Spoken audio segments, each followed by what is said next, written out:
As a kid growing up, I was instantly hooked on the Scary Stories series by Alvin Schwartz. The tales, tone, and artwork grabbed my attention in a way nothing else had before. But what exactly was it that made these books so special for me? Join me as we take a look back at Scary Stories to Tell in the Dark, as I remember it.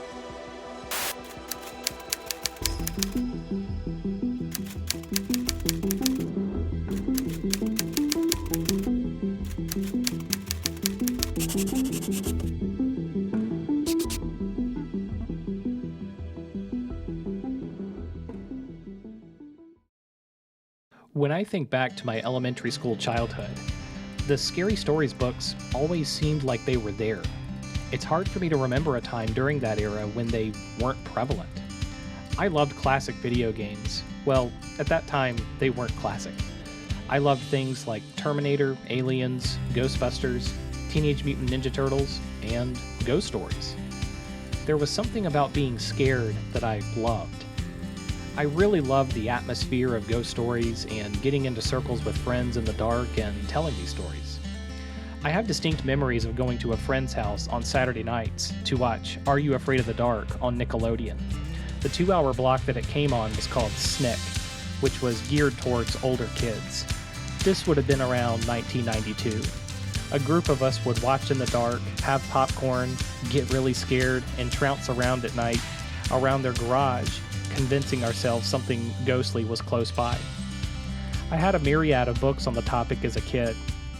Many of the books were nonfiction and true accounts of ghosts of the South and things of that nature, but others were more geared towards kids, like a few R.L. Stine books, things like The Scariest Stories You've Ever Heard, Tales from the Midnight Hour. They even put out a series of 4 Friday the 13th books geared towards teenagers that I simply ate up. Anything scary was simply me. Unsurprisingly, Halloween was my favorite time of the year. However, the pinnacle and standard for me was Scary Stories to Tell in the Dark. I don't remember the first time I specifically picked up one of the books, but as I mentioned before, they just seem to always be with me. My mother told me that it was around the time I was in 3rd grade. Apparently, I came home telling her and my grandmother about the books and that I really wanted them.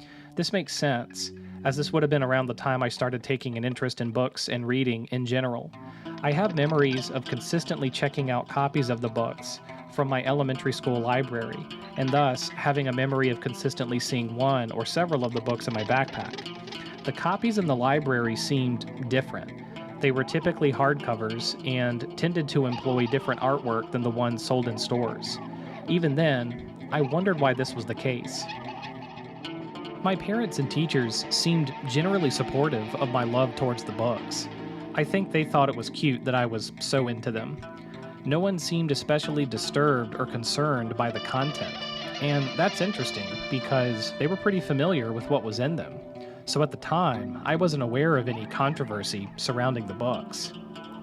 One of the main reasons I gravitated towards the books, not unlike most fans, was for the art by Stephen Gammell. Having an art background myself, I probably have more appreciation for the artistic style now than I did as a kid. Although I knew as a kid that the art was affecting me on a subconscious level, past even their gruesome nature. There was something about the illustrations that just captured me. I had never seen anything like it. The illustrations had a wispy element to them that gave them a surreal quality. The surreal style mixed with the expert technique was masterful. Looking back, I think some of the elements in the illustrations are mistaken outright for blood and gore, but to me, it's just more imaginative surrealism. The illustrations are incredibly effective at putting the reader in a case of severe discomfort. I do remember at the time that the books carried a sense of intensity that others didn't, but I couldn't have articulated it then. There was an understanding that the other books in the genre just simply didn't hold a candle in terms of overall quality to the Scary Stories books.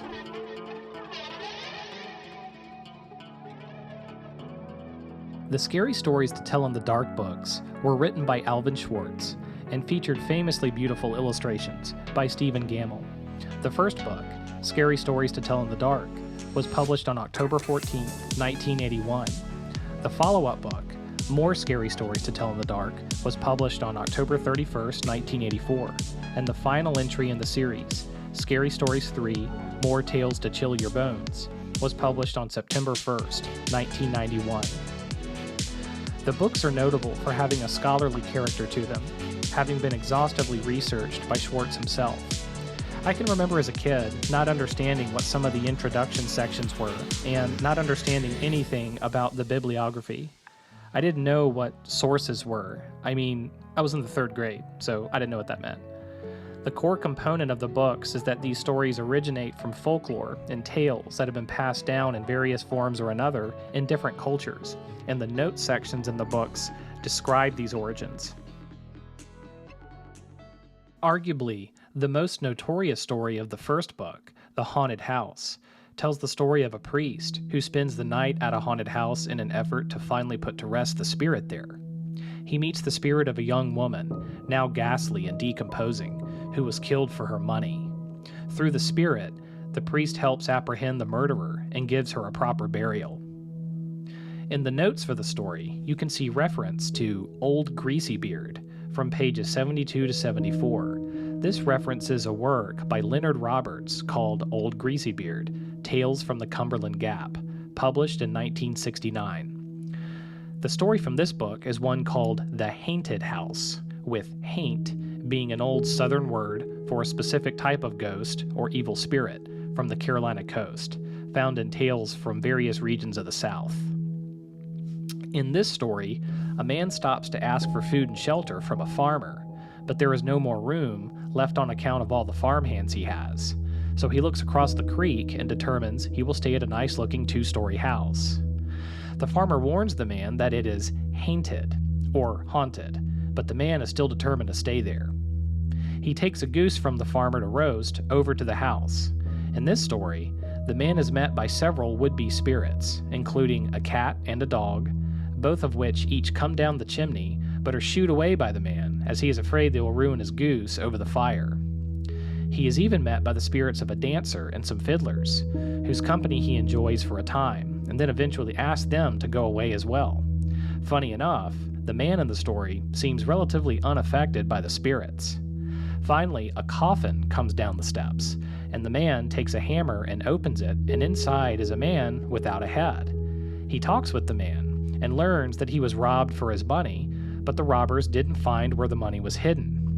The man asks him to tell his sons what happened, and for helping him, he will give the man 1/3 of the money. One interesting parallel between the two stories are the spirits having been dead for 10 years, and the characters, before addressing the spirits, saying, "In the name of God."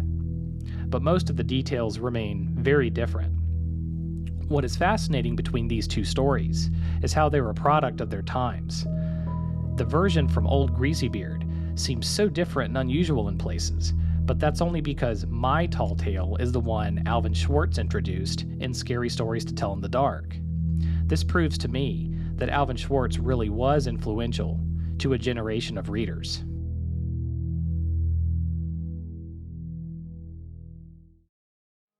The books were first published under J.B. Lippincott Publishers, although by that time, Lippincott had already been acquired by Harper and Row in 1978.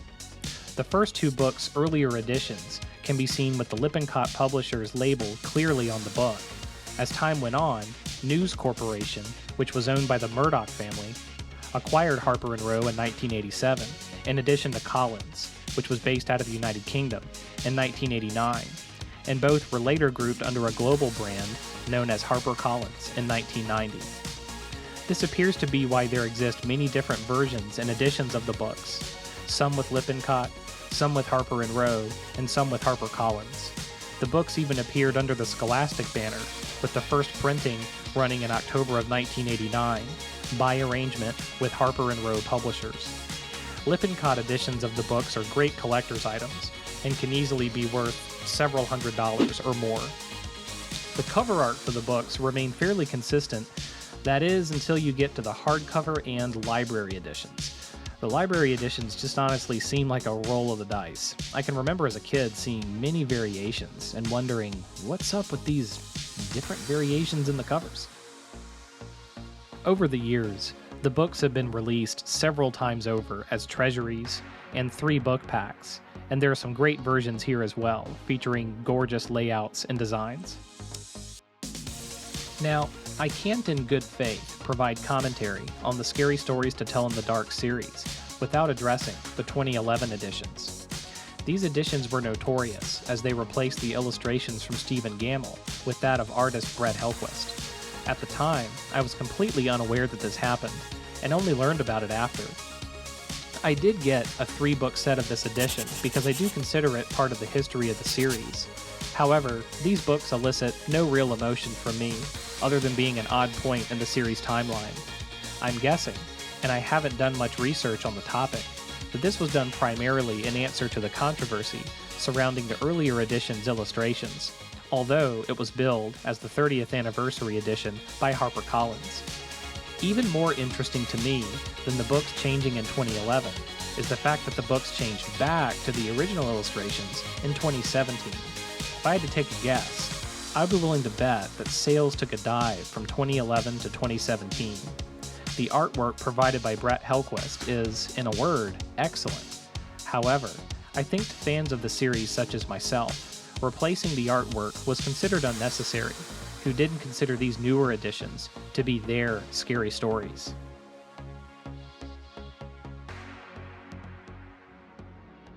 As my experience with the books is just one among many, it's no surprise that the books were a hit. Outside of books, there were audio cassettes produced as well.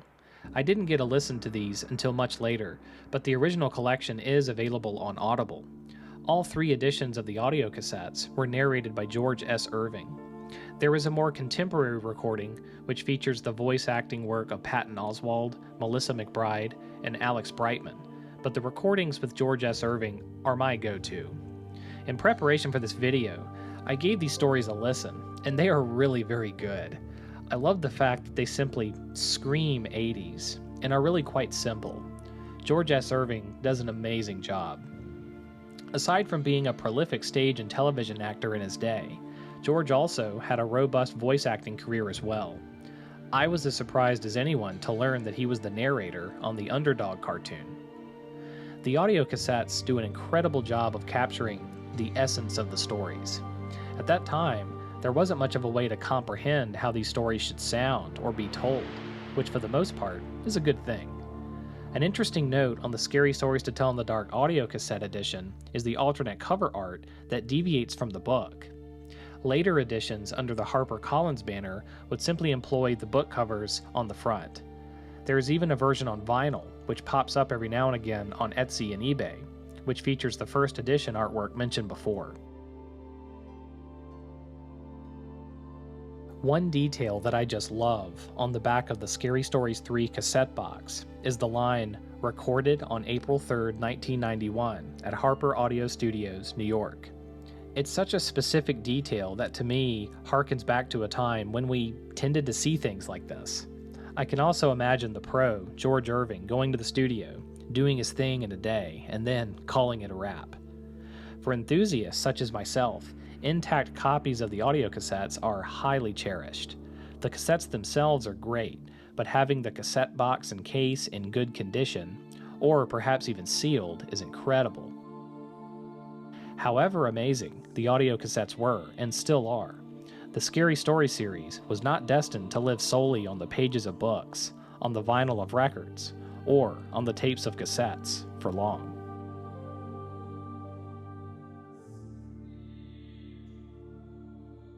I remember hearing some buzz for a Scary Stories to Tell in the Dark movie for quite a while before it came out.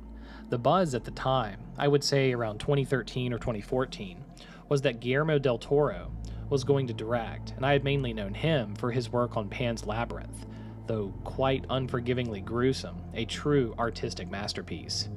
So I had high hopes, but wasn't actively keeping up with the news on its release. I read somewhere else down the line, perhaps in an interview with Guillermo himself, that the movie would potentially be PG-13. This sort of took the wind out of my sails, and at the time I thought, oh well, here they go, ruining another franchise. The movie was eventually released on August 23, 2019. The movie centers around a group of friends in a small town, led by aspiring writer Stella, who visit a local haunted house on Halloween while evading local bullies. During this visit, the group unknowingly let loose a spirit that slowly begins to wreak havoc on them throughout the movie. The group races against time to discover the secret behind the house and the spirit, and the force that is plaguing them, and those around them. I eventually saw the movie on demand, and even though I didn't have high hopes, it was scary stories and I was interested enough to give it a chance. My initial viewing then left me with a lackluster impression, but I've watched it again in preparation for this video. The movie did a great job with casting. Zoe Colletti as Stella Nichols does an excellent job of carrying the movie in a believable way. Gil Bellows appears as the police chief, who is most notable for his role as Tommy in The Shawshank Redemption. Dean Norris also appears as Stella's father, who is notable for, well, everything, because he has been in everything. Police Academy 6, City Under Siege, Lethal Weapon 2, Terminator 2, Judgment Day, yes, he was in this, Starship Troopers, The West Wing, the Death Wish remake from 2018. This is only a very select few of his credits. Although his part is small, Dean Norris just levels up the credibility of every scene that he's in.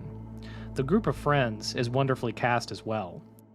Austin Abrams as the local bully, Tommy Milner, does a terrific job in his role as well. I would say overall the movie is executed very well and remains solidly scary and atmospheric. There is relatively little gore, if any, but there are some violent elements that put it squarely in the PG-13 territory. The movie does a great job with the time period and setting, taking place in a small town in 1968. The presidential election and the Vietnam War remain sprinkled in the background, as do vintage cars and local shops. I'm glad the filmmakers used this backdrop, as it adds a sense of a time-now-forgotten element to the story. An interesting thing about the movie is that a main thread in the story centers around local folklore of the town, which is the basis for the stories in the book series. This idea remains a central plot thread in the movie and connects very well to the books in this sense as an idea. Many iconic elements from the stories and illustrations make appearances, including the Pale Woman, the head from Meetai Dodie Walker, and the infamous scarecrow, Harold, from the third book. While not everything is done exactly as in the books, it is done carefully and faithfully, so I will give them credit here. For me, the biggest miss is quite simply the most obvious miss.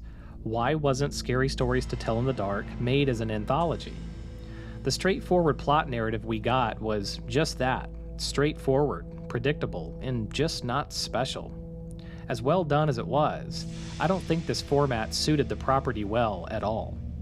Anthology movies seemingly have a hit-or-miss reputation in Hollywood, but there have been notable successes in the horror genre, including Tales from the Crypt, Creepshow, Twilight Zone the Movie, Cat's Eye, Tales from the Hood, and even more recent outings like VHS, to name just a few. An anthology-style movie would have been the most obvious route to go for this property, allowing exploration into a more diverse set of stories, employing horror, humor, and some history into the mix. Done in a classic style, borrowing from the spirit of the audio cassettes, a well-done Scary Stories to Tell in the Dark anthology movie highlighting 4 to 5 tales from the books would have been tremendous. But that's just my opinion.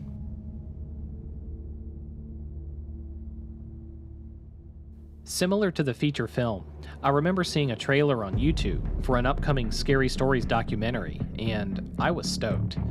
This was maybe around 2016 or 2017. From the time I saw the trailer to when I first realized it was out, it had actually been a few years. Director Cody Merrick's documentary, Scary Stories, the story of the books that frightened a generation, takes a holistic look at the author Alvin Schwartz, fans of the book years later as they recount their experiences, and the controversies surrounding the book in school boards and libraries around the country. The documentary serves as a love letter to the fans and to the book series as a whole, taking a look at its influence throughout the past decades. The most fascinating parts of the documentary are easily the intimate portrayal of Alvin Schwartz as a father and writer, and the history of the book's controversy in elementary school libraries. The documentary does a great job of pulling in players from the controversy, from librarians, school principals, folklorists, to concerned parents at the time. Few of the selected interviewees were directly involved with the making of the books, although, to be fair, it was never purported to be that type of documentary. Most of those interviewed were simply fans, or highly influenced by the books. Gaining intimate insight on the making of the actual books, I think, would have been terribly difficult, given that Alvin Schwartz passed away in 1993, and Stephen Gammell is very reclusive and doesn't really give any interviews. Given this, I imagine the director had limited options for what narratives he could explore well. I don't think it could have been done better than Cody Merrick did it. Scary Stories to Tell in the Dark is one of those series where all books are equally coveted, which I think is rare. Iconic stories span all of the books, rather than just one, with the others being filler. With that being said, for me, my rankings would have to go in order of their release. My favorite is Scary Stories to Tell in the Dark. Stories such as The Big Toe, The Girl Who Stood on a Grave, and The Hook are just classics for me. Coming in next, but by a small margin, is More Scary Stories to Tell in the Dark. I probably have more nostalgia around this book, so it's a tough choice. Stories such as One Sunday Morning, Sounds, and The Drum are incredible and bring back lots of memories. In last place, I would say the book I'm attached to the least is the third edition, Scary Stories 3, More Tales to Chill Your Bones. I read this book the least as a kid, and just in general was less attached to it. Stories such as Hello, Kate, and Bess are notable for me. I was thinking of where to end, and I wanted to end on my most coveted copy out of any of the books, and this would be a library copy of More Scary Stories to Tell in the Dark, which I found on eBay about a year ago. I remember this as the exact book that I would check out of the library as a kid, and would keep in my backpack. I remember the faded red print on the title, the unique cover illustration that is not featured in the core book, and the strange faded brown vinyl of the cover. On the inside, you can see a Parkland Elementary School stamp at the top right, and other smaller writings on a few pages that scream library. I wonder who else would have checked this out and had it in their backpack just like I did all those years ago. Who would have pored over the illustrations and flipped through the stories and tried to figure out what the hell the notes were talking about? I'm privileged to be able to do this retrospective. I hope you've enjoyed it. If you're watching and I'm able to bring back just a glimmer of your time with the books, then I'll consider this a job well done. Thank you for watching William's Scary Things. As always, I appreciate your support. Until next time, please take care.